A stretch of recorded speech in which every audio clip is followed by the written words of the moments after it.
Não foram só os serviços de entregas ao domicílio que viram em 2020 o volume de trabalho a aumentar. Muitos advogados também deram por si a elaborar e a sugerir novas regras e leis a nível comunitário para garantir os direitos de vários clientes em tempos pandémicos. Os direitos dos passageiros do setor da aviação foram um desses casos. Em março de 2020, todos os Estados-membros da União Europeia introduziram medidas de contenção, como restrições às viagens, zonas de quarentena e isolamento, para lidar com a pandemia do coronavírus. Mas isso trouxe também novidades nos direitos dos passageiros.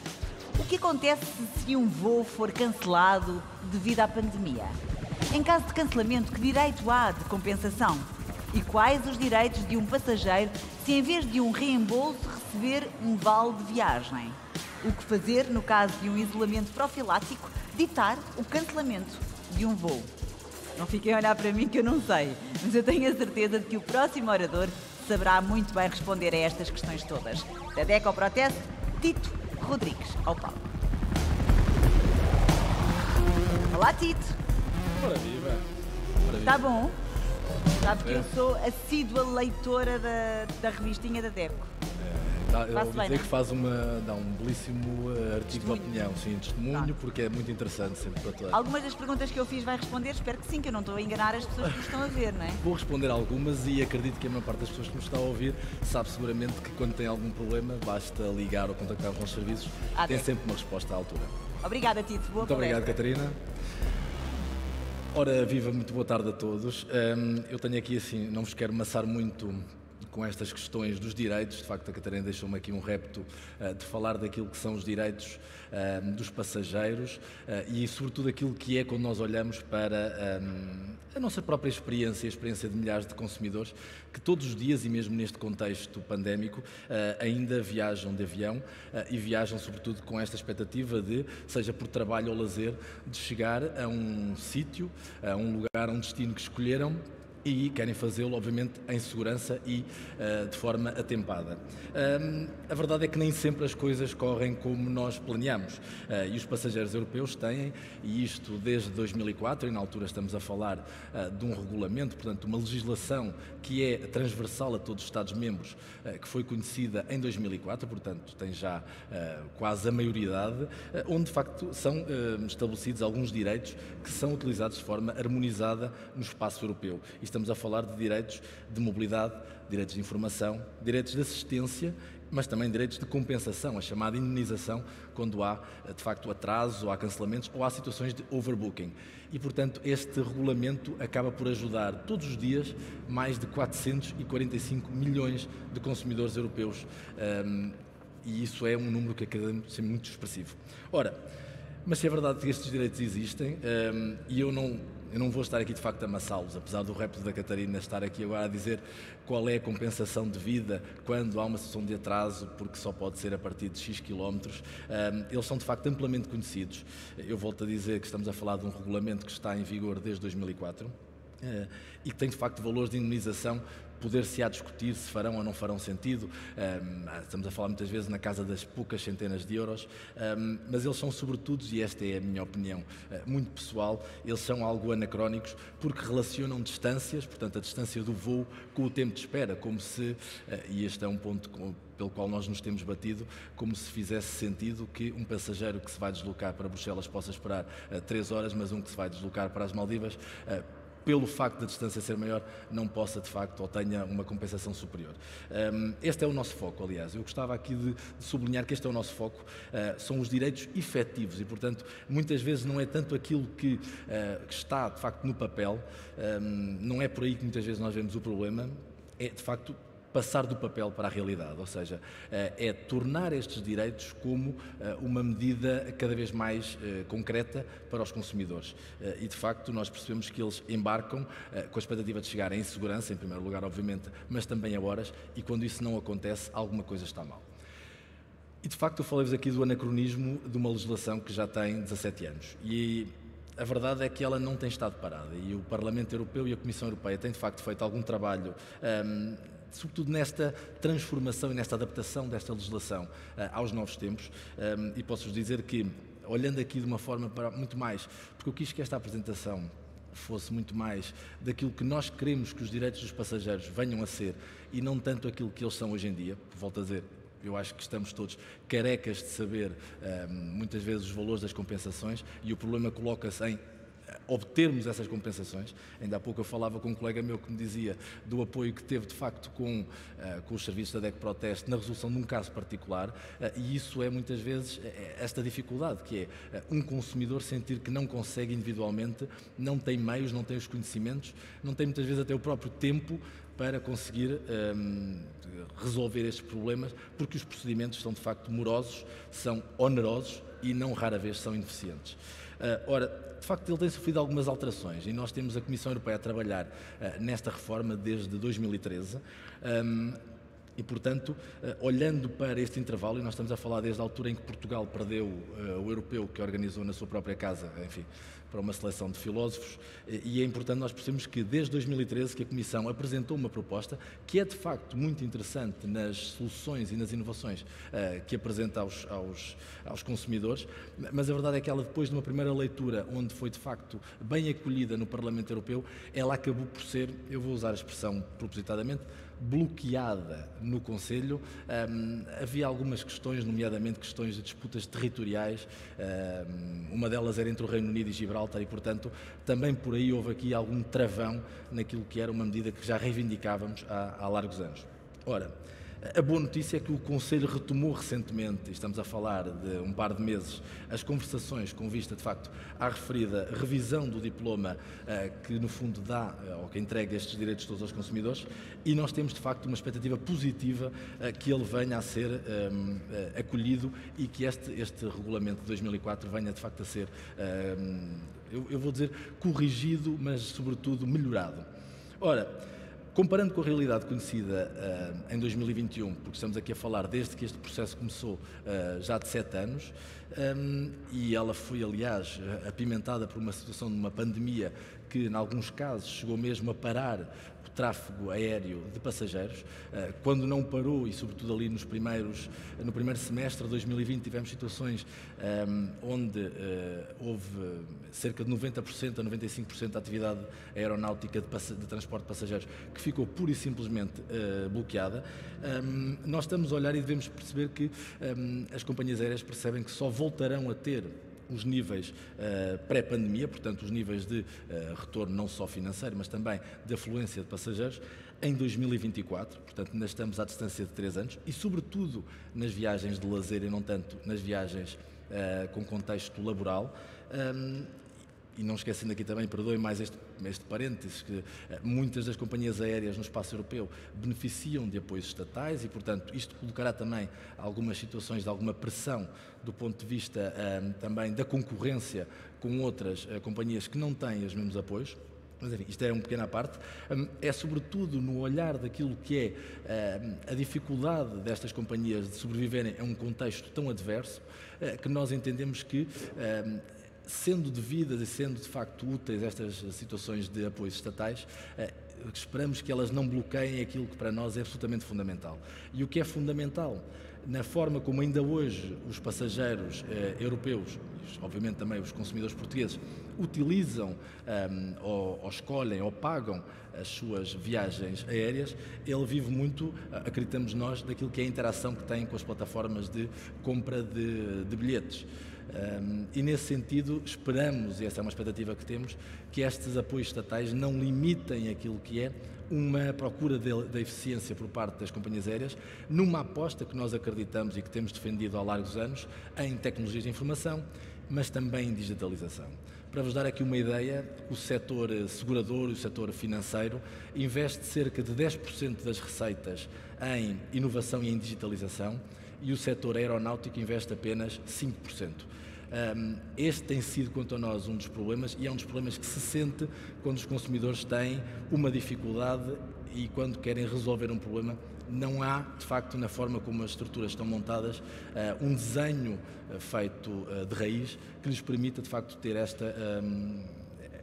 resolução atempada e de forma justa. Ora, É de facto por isto que nós não conseguimos aceitar que em 2021, e numa altura em que tudo é instantâneo, nós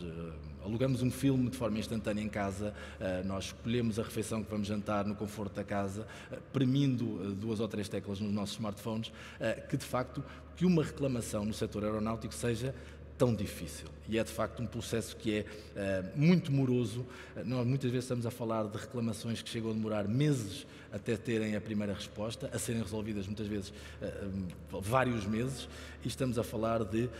resoluções que só muitas vezes são conseguidas com grande insistência por parte dos consumidores ou de quem os está a representar, mas também, e este é o sublinhado mais, se quiserem, atroz, que eu vos posso aqui dar, que é de facto, muitas vezes só com alguma sorte conseguem ter aqui uma resolução a contento. Ora, das boas medidas trazidas, e não me quero aqui mais uma vez estar a amassar com muitas das coisas que já foram discutidas, eu queria só deixar aqui 4 notas de medidas que foram já discutidas em 2013 e que seguramente constarão desta revisão do regulamento de 2004. Desde logo, há disposições que visam garantir uma melhor e uma mais completa informação dos consumidores. Todos nós que já tivemos um voo cancelado ou com um atraso significativo, fomos confrontados com aquele célebre papelinho mal amanhado que é entregue pelas companhias aéreas numa situação destas e onde, no fundo, mais não é do que uma transcrição do regulamento 261/2004, onde estão consagrados os direitos dos passageiros aéreos. Isto é manifestamente curto e é manifestamente desadequado para um tempo que vamos vivendo, onde a informação tem que ser tornada cada vez mais fácil, mais transparente e mais perceptível por parte dos consumidores, porque nem todos têm a mesma capacidade de olhar para um diploma e entender o que ali está dito. Em segundo lugar, há uma proteção maior que é dada nos casos de atrasos quando há voos de conexão. Quantos de nós já não fizeram voos com 2 e 3 escalas e muitas vezes um atraso no voo anterior acaba por condicionar toda a experiência e toda a relação contratual que foi estabelecida com uma ou com várias companhias aéreas. Há também outra coisa que já foi corrigida e que constará seguramente do novo regulamento, que é, e isto parece um anacronismo em 2021, é a possibilidade dos consumidores poderem alterar galhas que existam nos seus bilhetes de voo. Muitas vezes até a questão do nome. Nós tivemos alguns relatos, felizmente não muitos, de consumidores que por isso não conseguiram embarcar porque o nome estava, vamos imaginar, eu chamo de Tito Rodrigues, o facto de Tito ou estar Tico ou Rodrigues estar com Z em vez de um S, isso muitas vezes era uma situação de bloqueio no próprio acesso à aeronave. Em último lugar, a obrigação das companhias aéreas de estabelecerem procedimentos de tratamento de reclamações eficazes. E isto é, quanto a nós, um ponto de honra. Nós temos lutado, sobretudo nos serviços públicos essenciais, nas telecomunicações, para que haja canais de contacto, sejam e-mails, sejam contactos telefónicos, que sejam tendencialmente gratuitos, mas que estejam disponíveis. E a verdade é que os consumidores europeus, não são só os portugueses, felizmente, não conseguem, quando têm um problema com uma companhia aérea, quando têm um problema com uma bagagem que não chegou, quando têm um problema com uma bagagem que ficou danificada, não sabem a quem recorrer e não têm canais para onde possam recorrer. E isto é, quanto a nós, um ponto que em 2021 não faz sentido. Deixem-me também dizer-vos que há algumas alterações que nós continuamos a olhar, e até em função de algumas decisões do Tribunal de Justiça da União Europeia, que fariam sentido que venham a ser vertidas neste novo diploma. Eu falo-vos aqui sobretudo da questão do enforcement. Claro que esta lógica de conseguir aplicar um direito e eu não ter um direito apenas no papel, porque é um direito teórico, e eu depois não vou conseguir fazer rigorosamente nada com ele. Mas há também aquilo que nós consideramos ser um ponto fundamental. Em linha com canais de reclamação mais céleres e absolutamente disponíveis, nós consideramos que era absolutamente fundamental que houvesse um esquema de compensação ou de indemnização, se preferirem, de forma automática. Se uma companhia não consegue, de alguma forma, justificar porque é que teve um atraso de 3 horas para um voo até, vamos imaginar, até Kinshasa, faz todo o sentido que haja uma compensação e ela seja automaticamente disponibilizada a todos os passageiros que com ela contrataram aquele serviço. E isso para nós é, volto a dizer, um ponto de honra e acreditamos que fará toda a diferença naquilo que é o grande quadro das reclamações e da relação que muitas vezes é conflituosa entre os consumidores e as companhias aéreas. Não vos quero amassar muito mais com a questão dos direitos que faltam ainda consagrar ou que faltam ainda discutir para um regulamento que só deverá conhecer a luz do dia em 2022, ou 23 na pior das hipóteses, mas claro que fará todo sentido que a chamada cláusula de não comparecimento, a chamada no-show clause, seja de uma vez por todas erradicada, porque para os passageiros, e muitas vezes quando não há responsabilidade própria, não faz sentido que haja de facto esta combinação, que é um preço muito alto a pagar. Por outro lado, e aqui tocando num ponto que é muito sensível, sobretudo depois deste contexto pandémico que vivemos, a questão do que são problemas técnicos e não considerar situações ou circunstâncias extraordinárias, as situações em que há pré-avisos de greve, por exemplo, ou outras disputas laborais com os trabalhadores. Há de facto, e olhando aqui para o tempo que está de facto a correr, muitas novidades. Houve uma que foi conhecida no final do mês passado e que diz respeito a uma decisão da Comissão Europeia e da CPC, que veio entender que uma queixa que foi interposta pela DECO, pelo BEUC, que é uma organização internacional de defesa dos consumidores, e por outras 10 associações de defesa dos consumidores a nível europeu,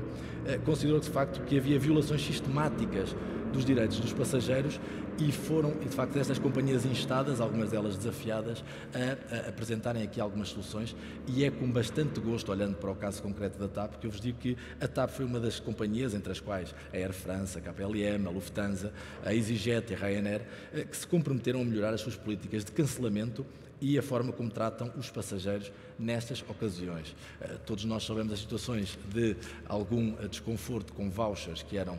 entregues e depois não davam a garantia de um ressarcimento monetário e, portanto, essas situações foram sendo resolvidas, e o que se quer agora é que de futuro elas sejam absolutamente céleres e sejam muito mais transparentes nesta relação com os consumidores. Deixo-vos, por fim, dados para vocês perceberem aquilo que é o impacto das reclamações que temos recebido na DEC Proteste relacionadas com o transporte aéreo. De facto, 2020, e sem grandes surpresas pela situação que todos conhecemos, foi um ano com um incremento absolutamente brutal. Estamos a falar de mais de 40% das reclamações. E em 2021, felizmente, também vos digo que eles estão a voltar aos níveis das reclamações de 2019 e 2018. Tirando o transporte rodoviário, que representa cerca de 50% das queixas de transportes que recebemos, o transporte aéreo é o mais reclamado, com cerca de 30%. E, sem surpresas também, as 3 companhias que mais são utilizadas pelos portugueses são as mais reclamadas. A TAP no topo, obviamente, com 826 reclamações, seguida pela EasyJet, com 88, e a Ryanair, com 45. Nesta parte final, e aproveitando aqui apenas 15 segundos, eu quero deixar muito claro que a DEC Proteste, no trabalho que tem desenvolvido com o setor, não vê, de facto, não vê só defeitos nesta indústria, e isso é um sublinhado pessoal, mas é também um sublinhado da empresa que eu represento. Nós olhamos para ela como um instrumento importantíssimo na vida dos consumidores e, no caso de Portugal, obviamente também da própria economia no seu todo. Mas entendemos que uma relação contratual não termina quando o preço do produto ou do serviço que é comprado é pago pelo consumidor. Ela, de facto, estende-se numa relação pós-contratual que acreditamos tem de ser acarinhada pelos prestadores, no caso pelas companhias aéreas, pelo que acreditamos que neste cenário pós-pandémico, muito mais do que a questão do fator preço, que naturalmente e pelas restrições sanitárias terá naturalmente, ou temos a expectativa que venha a evoluir no sentido ascendente, acreditamos que será na forma como a eficiência no contacto, no tratamento de reclamações e na experiência do utilizador que as companhias aéreas farão é que vai, de facto, distinguir aqui aquelas que recuperarão e se tornarão, florescerão em termos económicos, e aquelas que se extinguirão. E, portanto, aquilo que reivindicamos em termos de direitos para os passageiros aéreos é que os mesmos direitos que eu tenho quando compro um carro, quando compro um smartphone, quando contrato um serviço de telecomunicações, que é a minha relação, estende-se no tempo, tem que ser a mesma lógica de uma companhia aérea e de uma contratação que é feita independentemente do canal. Muito obrigado a todos pelo vosso tempo.